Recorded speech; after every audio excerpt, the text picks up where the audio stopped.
Programa Sociedade Solidária, a sociedade em rede por um mundo melhor, uma iniciativa da Legião da Boa Vontade.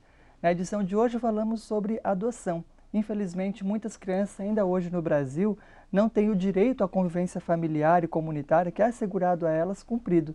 E para poder transformar essa realidade e reduzir a fila de adoção do Brasil, que hoje está estimada em 5.000 crianças aguardando por ter o benefício de se reinserir numa família, nós conversamos com uma especialista no assunto, a gerente executiva do GAASP, o Grupo de Apoio à Adoção de São Paulo, Mônica Natali, aqui nos estúdios conosco, que vai compartilhar com a gente a sua experiência e também da organização. Bom, primeiramente gostaríamos de agradecer em nome da LBV pela senhora estar aqui para trazer esclarecimentos a respeito desse assunto tão importante. Seja sempre muito bem-vinda. Obrigada, Daniel. Eu que agradeço à LBV pela oportunidade de poder falar de um assunto tão importante.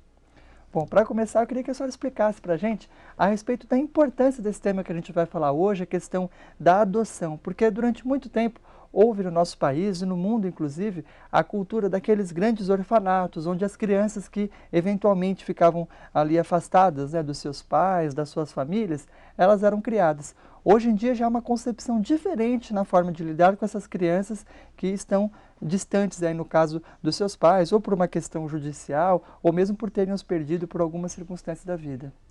É assim, Daniel, antigamente havia uma ideia de assistencialismo somente, né? Então essas crianças órfãos ou destituídas do poder familiar ou que tinham pais negligentes eram afastadas de suas famílias de origem e eram colocadas em orfanatos, né? E vale dizer que é uma iniciativa muito louvável, tendo em vista que o destino dessas crianças, muitas delas certamente seria as ruas ou mesmo não ter nenhum cuidado num momento tão importante da vida.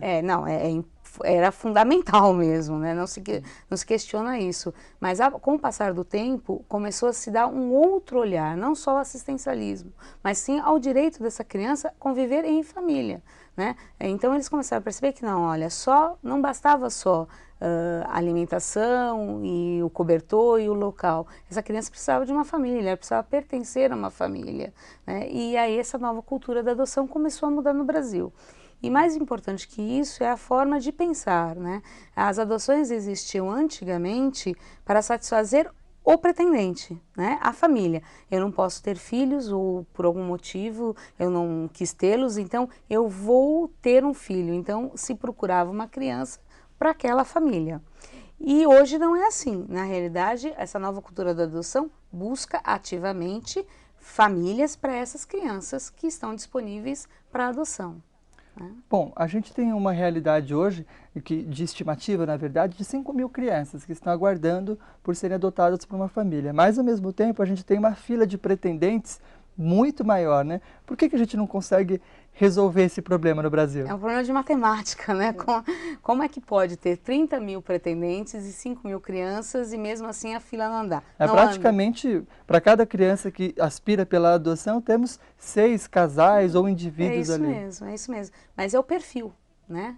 Ainda temos aquela cultura do perfil. Então, o que a maioria dos pretendentes deseja? A maioria dos pretendentes ainda querem aquelas crianças menores, bebês, brancos ou da mesma raça, né? Digamos assim. A mesma etnia, não é? Etnia. E por quê, né? Essa questão. E enquanto que as crianças que estão disponíveis geralmente são de grupos de irmãos e com idade avançada e algumas com necessidades especiais. Então, o que tem que se fazer? Mudar essa cultura de adoção no Brasil. Ou seja, o pretendente tem que entender qual é a realidade do país, entendeu? Que crianças que nós temos aqui, né? E começar a olhar com carinho para essas crianças e mudar aquela ideia do filho idealizado para o filho possível. E quais são as medidas que podem ser tomadas para a gente conseguir resolver esse problema? Num país com 190 milhões de habitantes, 30.000 atualmente prontos para poder terem um filho acolhido, nesse sistema da adoção, uma fila de 5.000 parece tão perto da gente conseguir resolver?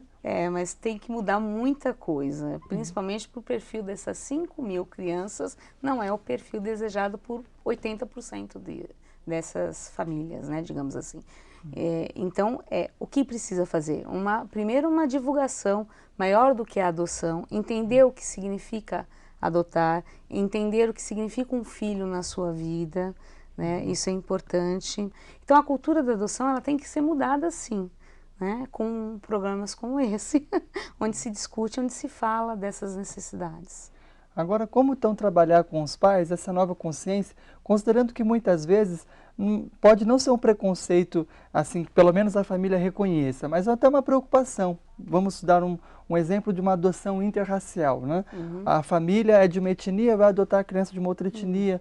Como que vai lidar com isso para poder explicar? Às vezes teme que a criança possa sofrer lá na frente algum tipo de preconceito. Hoje em dia fala-se muito a respeito do bullying, por exemplo. Como que é conseguir fazer com que os pais saibam e tenham essas questões bem resolvidas para poder aí tomar esse passo tão importante que é o passo da adoção?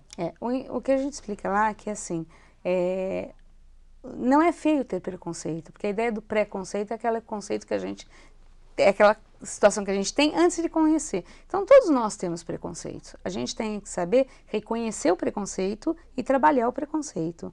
Então no caso das adoções interraciais é entender, você aceitaria ou não aceitaria, por que não aceitaria, vamos trabalhar isso. Isso é muito ligado ao, eu quero a criança com as minhas características porque eu não quero que ela saiba. Você não quer que ela saiba por quê? Não, porque ela vai sofrer. E por que ela sofreria? Né? Ou você que não quer sofrer, ou tem medo que ela sofra. Então, quando você começa a inverter e buscar no pretendente a motivação dele pelo qual ele não quer, na realidade é o preconceito que ele não quer revelar. Porque, às vezes, não é porque acha que a raça é inferior ou não, é porque não sabe como tratar. E aí, quando ele se fortalece e entende, essa adoção é perfeita, porque ele fortalecido torna fortalecida aquela criança. E aí aquela criança não sofre o bullying, porque para ela ser adotado, ser negro, ser branco, ser japonês, ser gordinho, ser magrinho, não faz diferença nenhuma. O importante é a base que ele tem dentro de casa. Então, através desse trabalho é que você consegue fazer essa mudança. Mas você primeiro tem que fazer o pretendente reconhecer que é um preconceito, para poder você trabalhar o preconceito. Porque às vezes você fala, não é para o preconceito, é porque eu não quero que ele sofra, porque eu não quero contar para ele. Então, na realidade, é fazer reconhecer. Bom, a senhora tocou numa questão muito importante, que é a questão do contar, do quando os pais revelam à criança de que ela é fruto de uma adoção. Como é que se dá isso? O que a legislação brasileira diz a respeito desse tema? Ele e outros nós iremos abordar no próximo bloco. O programa Sociedade Solidária entrevista hoje Mônica Natali, gerente executiva do GAASP, o Grupo de Apoio à Adoção de São Paulo. Ela também é secretária executiva da Associação Nacional dos Grupos de Apoio à Adoção e membro consultor da Frente Parlamentar de Adoção e Proconvivência Familiar do Estado de São Paulo. Esse bate-papo continua e você é o nosso convidado a participar dele. 0300 1007 940 é o telefone da sua participação ou ainda por e-mail sociedadesolidaria@boavontade.com. O programa já volta.